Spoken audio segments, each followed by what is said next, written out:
What's going on YouTube, and welcome to a new video. Let me start off by saying no, I'm not about to cook in the car. Pretty much what happened was when I was putting this video together, I accidentally deleted the first 2 clips I recorded explaining what my dinner and post-dinner method is. So I pretty much got to just re-explain it real quick to get you up to speed before I start my original video. So the idea behind my dinner and post-dinner method is that the dinner is always going to be higher in calories, and the post-dinner, of course, is always going to be lower in calories. Now, with the dinner, it's always going to contain a carb source, protein source, and it's going to have some fat in it. The post-dinner always has protein in it. It could be high in fat, or it could be a little lower in fat, depending on what my protein source is. Now, the dinner is consumed post-workout, whereas the post-dinner is always consumed maybe 2 to 3 hours later than the dinner. Now, the whole idea behind the whole thing is pretty much centered around carb cycling. Now, I normally eat carbs in the morning. I'm eating my oatmeal or my protein pancake, and I pretty much may have a snack after that before I work out. After I work out, that's when the dinner comes in. When I'm done working out, I'm banging out my post-workout protein shake, and then it's time to eat. So that's why the dinner always contains a carb source, which is going to be either brown rice, sweet potato, red potato, or if I'm feeling a little good, like in this video, it's going to contain some type of noodles, fettuccine, thin spaghetti, angel hair, something to that effect. Now, sometimes my dinner and my post-dinner is the exact same meal with just the carb source removed for the post-dinner. And sometimes, like in this video, there are 2 different meals completely. So now that I got you up to speed on what dinner and post-dinner is and how I use it, I'm gonna go ahead and roll the original video. Hope you enjoy it. Now, to offset our dinner, we're gonna have our post-dinner about 2.5 to 3 hours later. Now, our post-dinner is always gonna be lighter in calories. It's gonna consist of mostly protein and fats because we're gonna probably be done with carbs for the day. So let me just go ahead and show you what I got for dinner and post-dinner tonight. So for dinner tonight, I'm gonna go ahead and go with steak Alfredo. Now I got my fettuccine noodles right here. I got my tomatoes and my mushrooms that I'm gonna go ahead and grill up. I'm gonna throw some chives up in there. I got my roasted garlic Alfredo sauce, and I got my top round steak right here, real lean. And for my post dinner, like I said, lighter calories and just protein and maybe fat. I'm gonna go ahead and go with the whiting fillets, which is pretty much all protein, hardly any fat. I don't know if you can see that right there, 97 calories per 4 ounces. That gives you about 21 grams of protein. So we might do about 8 ounces, a little over 8 ounces for that. And I'm gonna probably have 2 servings of these California vegetables right here. So sometimes I like to switch things up with my dinner and post-dinner, whereas my protein source for my dinner tonight is a little bit fatty. It's not really too fat, it's lean, but still contains a bit of fat, and my protein source for my post-dinner is pretty much fat-free. Sometimes I do that in reverse, where I'm eating, say, chicken breast with a sweet potato and rice for dinner, and then I know that I can allot myself fattier protein for post-dinner, so I'll do probably like 6 to 8 ounces of ground turkey, or like 90-10 or 93-7 ground beef, or maybe some salmon or something like that. So hope you get that. I'm gonna go ahead and start cooking these meals up right now. So first things first, we're gonna start out with this top round steak right here. I'm gonna go ahead and wash this off. Alright, so now that we got our steak washed off, I'm gonna go ahead and proceed to cut it up. Now I'm actually cooking the steak stovetop today. Normally I throw it in the broiler, but stovetop today. It's easier, faster. Let's get it.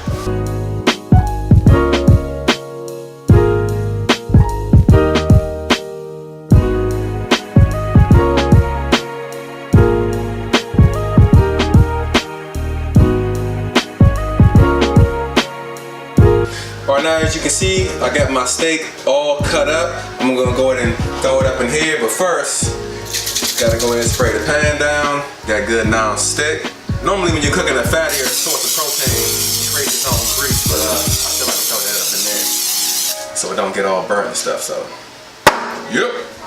Now I actually wanted to make it to the store to get some Montreal steak seasoning, but I didn't make it, so I'm gonna go ahead and just use salt, some ground black pepper, and some roasted garlic to mesh with the garlic Alfredo sauce that I got. So I'm about to go ahead and season up the good beef right here, start cooking it.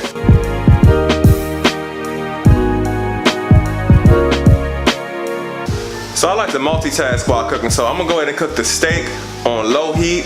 I went ahead and washed off my cut board. I'm gonna go ahead and start cutting up these mushrooms and my tomatoes and get these ready to throw up in the pan.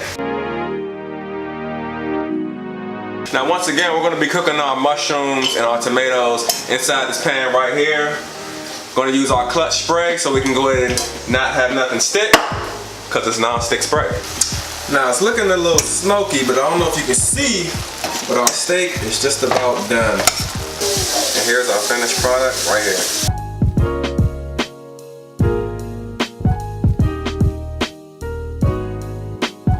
So now that our tomatoes and our mushrooms are done, the last two things that we have to prep are our noodles and our chive. So we got the water boiling right here. I'm gonna bring the water to a boil for the noodles.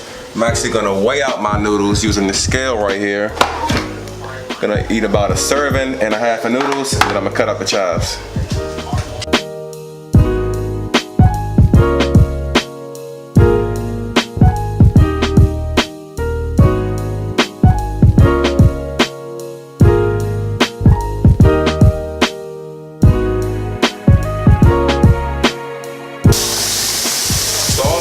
Ingredients is just about done, so in a second I'm gonna go ahead and put everything together so you can see what it looks like.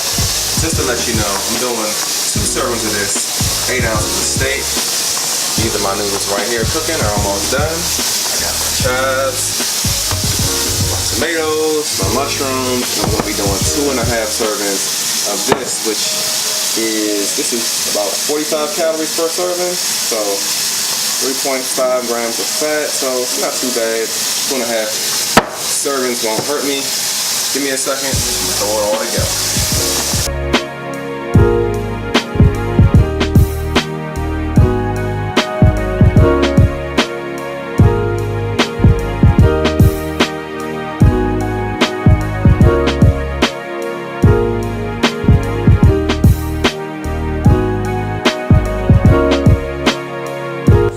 So this is our finished product of dinner right here. Gonna go ahead and throw some chives on top of that. Look at that presentation. My God, my God. So now that we're done making dinner, we're gonna go ahead and start making post-dinner now. Post-dinner is not only lesser in calories, it's also gonna be less in preparation time. Everything I just did to make the dinner, it's gonna be way too much if I had to do all that to make another post-dinner. So we're gonna simply just throw this in the microwave for 6 minutes. I'm about to go ahead and wash this fish off. Go ahead and season it up with Old Bay only, maybe a little bit of garlic, but I think I just ran out of garlic. So Old Bay only. Gonna go ahead and throw it on this pan, cut on a broiler, and go ahead and throw it in the bottom.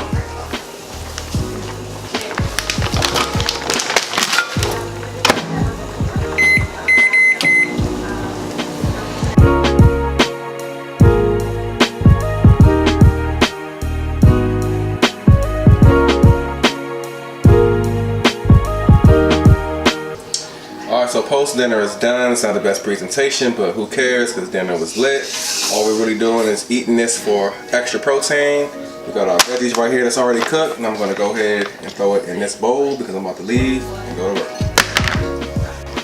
Okay, so we did 2 servings of the California vegetables and a little bit over 8 ounces of the whiting fish, 240 grams.